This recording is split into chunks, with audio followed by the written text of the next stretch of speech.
o ko nokku mawɗo to bange peinture cinkalɗo e Sénégal fakop Sénégal addani on sifaji certuɗi to bange peinture ngam cinkal galleji e nokkuji mon estiko yamanda enduit poussoir pinceau jaaduɗo e jamanu taw fof koye prix mo tiiɗani so tawi gonɗon koye maade kuɓeje mon ha e cinkal nokkuji mon ɓattoɗe fakop Sénégal ɓerɗe moɗon ɓuuɓa amin jogui kala ko cohluɗon e fannu peinture nder e boowal amin paami oɗon jiiɗi ko yooɗi ko yoɓɓi ko yaadi e jamanu ko ɗum saabi min gaddani on fakop Sénégal beele beltoɗon jettoɗe min ko yaawi onon yiɗɓe sinkude koɗorɗe mon ngare cuɓaɗe ko yooɗi to fakop Sénégal amin desani on toon fawru kala couleur ngare ko yaawi tawon min toon to VDN Sikam Mermoz amin kuccodiri e restaurant l'endroit min goɗɗani juma o walla jokkodiron e ɗi numéro ji 76 630 60 walla 76 630 61 walla 77 904 69 81 walla mbaɗon 33 825 fixe 33 825 00 66 fakop Sénégal ko nokku garɗo safrude caɗele kuɓeje mon kala liggotoɗo e kuɓeje walla e peinture wat ko yawi jettoɗa min ɓerde ma ɓuuɓa fakop Sénégal woni un sponsor leader yewtere mon DEBBO AFRICA. assalamu aleykum bandiraɓe yeeƴiyankoɓe Pindi TV cakal jettuɗen Allah joole Mouhamadou Toubaɗo ɓuɗɗo windere en jetti jinnaɓe meɗen en juurima papa men wasili men Nouroudine Hamad Aliou Rahi en dewre makko en juurima ɗon dendagal seremɓe futankoɓe en jetti Allah kadi hande dokkuɗen cellal dokkiɗen coftal ha mbawɗen arde joɗanaɓe bandiraɓe e jonde men no gowɗen joɗanade bandiraɓe kala saaha taw ko émission meɗen DEBBO AFRICA taw ko ɓinguel mon badiragal mon bandiragal mon dewol mino keno wiide Sali Dia debbo mañum liduɓe ɗiɗo boni fuuɗi sippata horoɓe sippata jaam yeehi waɗande moɗon hande noon en garti émission meɗen DEBBO AFRICA kono en gari kadi e jonde hesere ɗon kewi yiide kala ñande joɗen ɗo kewɗen ko bismade ɗo neɗɗo kono hande ko enen tigui joɗini ɗo koye meɗen e hollude tigui DEBBO AFRICA kala debbo en sohla ɗo hande ko enen tigui garata ɗo yewtude e bandiraɓe eko faya ko addi foof noon ko salminde e juurade e weltanade sponsor meɗen leader mo ganduɗa ko fakop Sénégal mo Tidiane Bousso jeyaɗo foof anim siwol bandu Maysour baɗɗo koɓe mbaɗi waɗi ko mbaɗani ɓiɗɗo furanke gummiɗo sababude addude gelle moƴƴe addude peeje jogui feere moƴƴere ha wawi addude ɗo peinture muɗum taw ko peinture mo ganduɗa ko marque muɗum kañum tan jeeni hoore mum woni fakop Sénégal taw kadi ko yidde wallodire e bandiraɓe surtout bandiraɓe fulɓe taw kala jiɗɗo sinkude galle muɗum so tawi jokkodiren men ma sinko galle mum taw poste muɗum yulani kewɗini yiide so tawi nani noon fakop Sénégal nan to e VDN Sikam Mermoz a face restaurant l'endroit kono min goɗɗani juma Mermoz o so jiiɗi jokkodirde amin mbatton ko 76 mbaɗon 600 mbaɗon 30 mbaɗon 60 walla mbaɗon 76 mbaɗon 600 mbaɗon 30 mbaɗon 61 walla mbaɗon 77 mbaɗon 904 69 81 walla mbaɗon 33 ɗum woni fixe o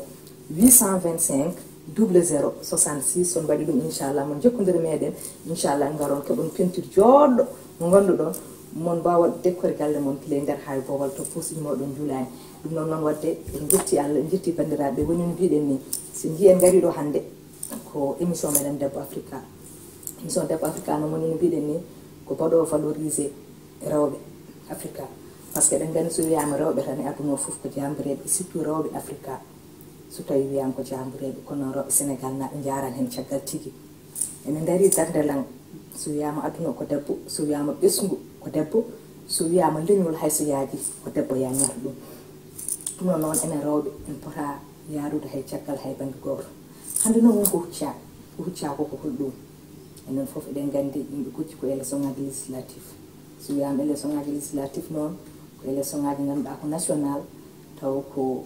suɓateɓe yaaɓe joɗanade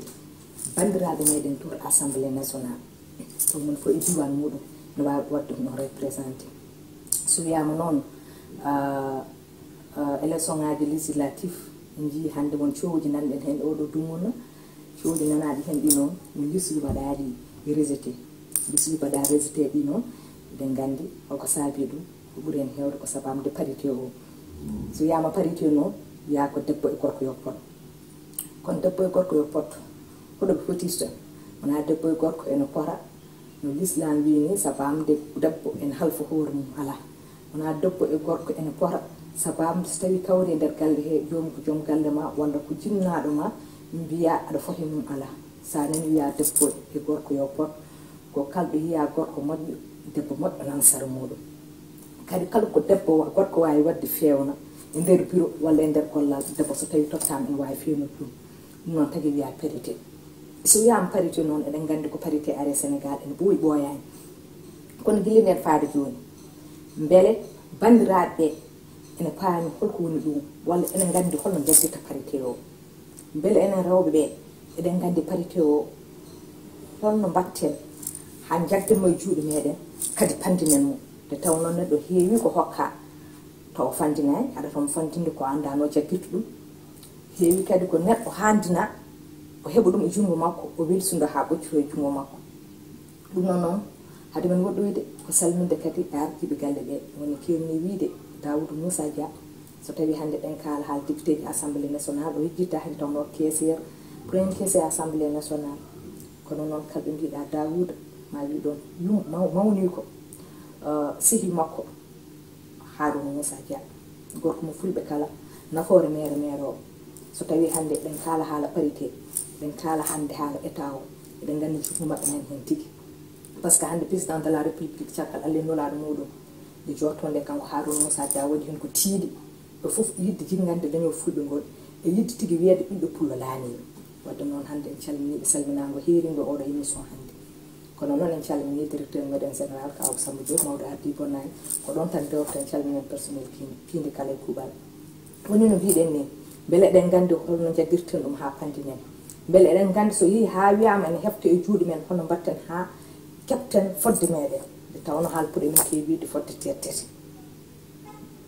fodde koko tettete wadde noon enen rewɓe ken jamboreɓe e nder galleji ɗi ken jamboreɓe e nder golle ɗe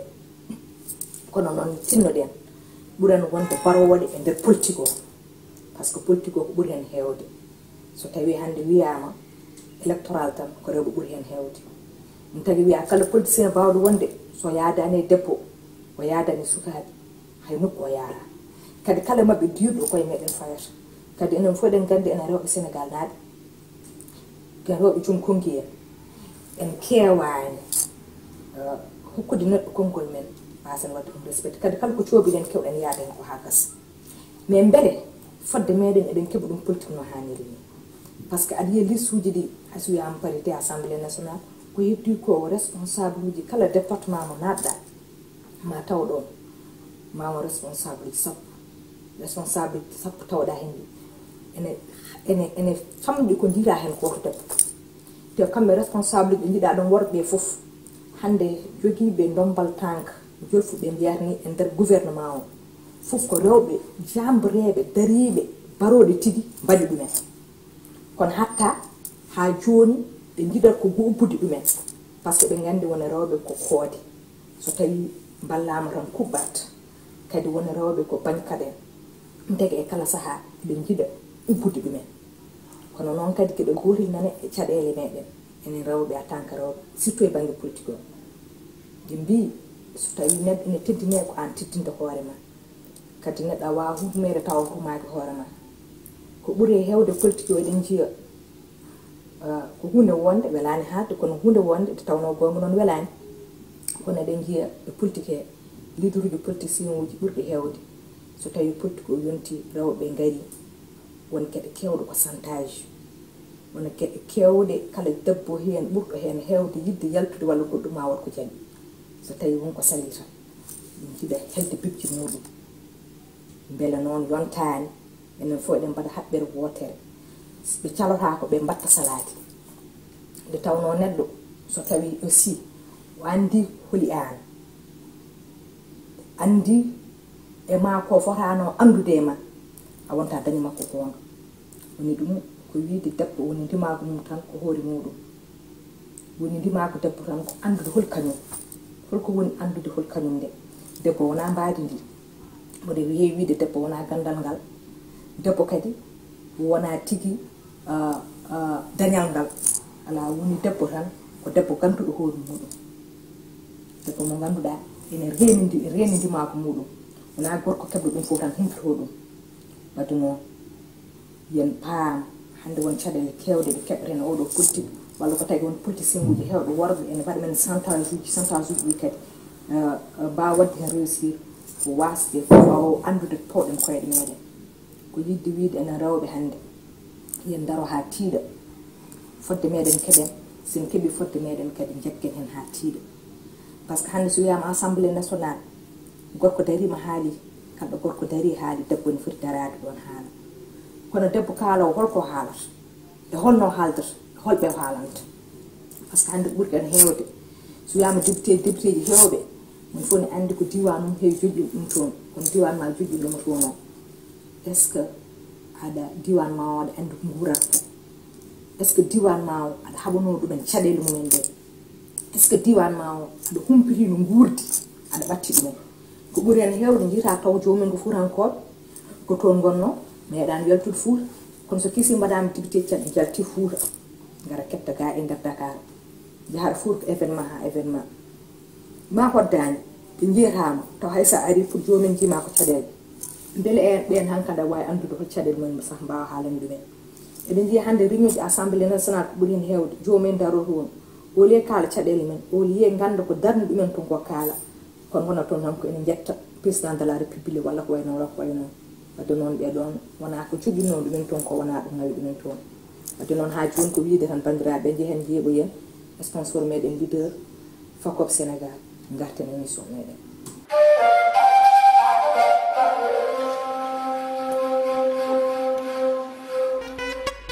o ko nokku mawɗo to banggue peinture cinkalɗo e Sénégal fakop Sénégal addani on sifaji certuɗi to banggue peinture ngam cinkal galleji e nokkuji mon estico yamanda enduit poussoir pinceau jaaduɗe e jamanu taw foof koye prix mo tiiɗani so tawi gonɗon koye maade kuɓeje mon ha e cinkal nokkuji mon ɓattoɗe fakop Sénégal ɓerɗe moɗon ɓuuɓa amin jogui kala ko cohluɗon e fannu peinture nder e boowal amin paami oɗon jiiɗi ko yooɗi ko yoɓɓi ko yaadi e jamanu ko ɗum saabi min gaddani on fakop Sénégal beele beltoɗon jettoɗe min ko yaawi onon yiɗɓe sinkude koɗorɗe mon gaare cuɓaɗe ko yooɗi to fakop Sénégal amin desani on toon fawru kala couleur gaare ko yaawi tawon min toon to VDN Sikam Mermoz amin kuccodiri e restaurant l'endroit min goɗɗani juma o walla jokkodiron e ɗi numéro ji 76 630 60 walla 76 630 61 walla 77 904 69 81 walla mbaɗon 33 825 fixe 33 825 00 66 fakop Sénégal ko nokku garɗo safrude caɗele kuɓeje mon kala liggotoɗo e kuɓeje walla e peinture wat ko yawi jettoɗa min ɓerde ma ɓuuɓa fakop Sénégal woni un sponsor leader yewtere mon DEBBO AFRICA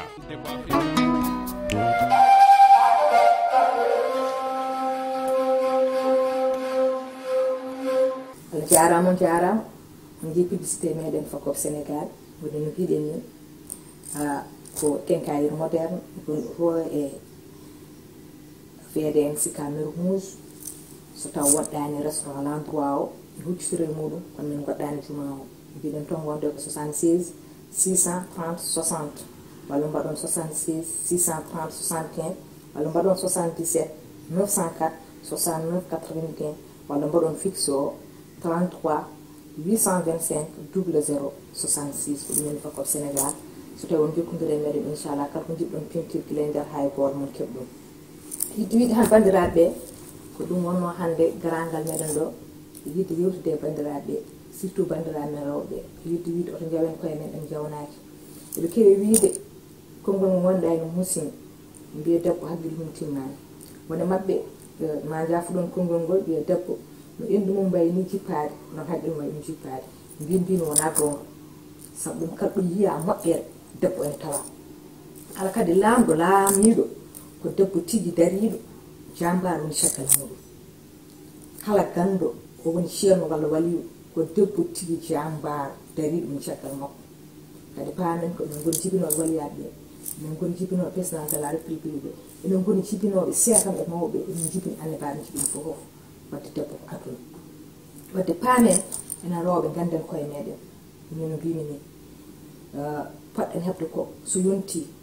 ko kulen taw no haalpule ɗen kewiide mo suusa bone laamata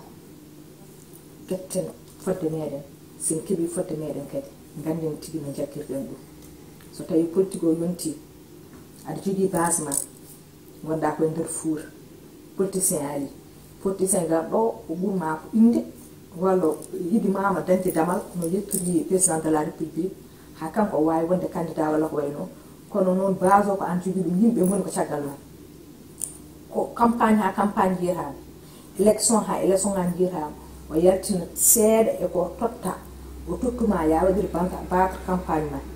so élection ngaji ɓenni taw ɗeɗon balɗe kala nde cohluɗa balɗe campagne ha élection ngaji kala ɗe cohluɗama sa noddima ɗe heɓam ene wawi taw kanko findituma téléphone aji kono noon so élection ngaji ɓenni tan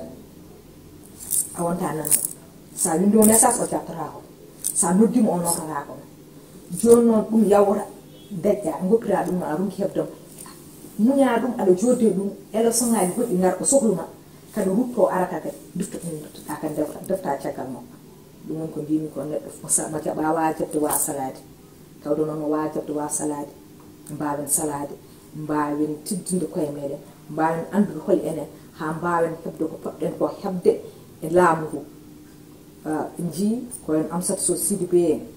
midi poste ɗo candidat beele Sénégal naɓe kadi pour debbo wona présidente wonno ganduɗa ko ɗo ɓe goni présidente uji pourtant so tawi en darni koyɗe men ha tiiɗi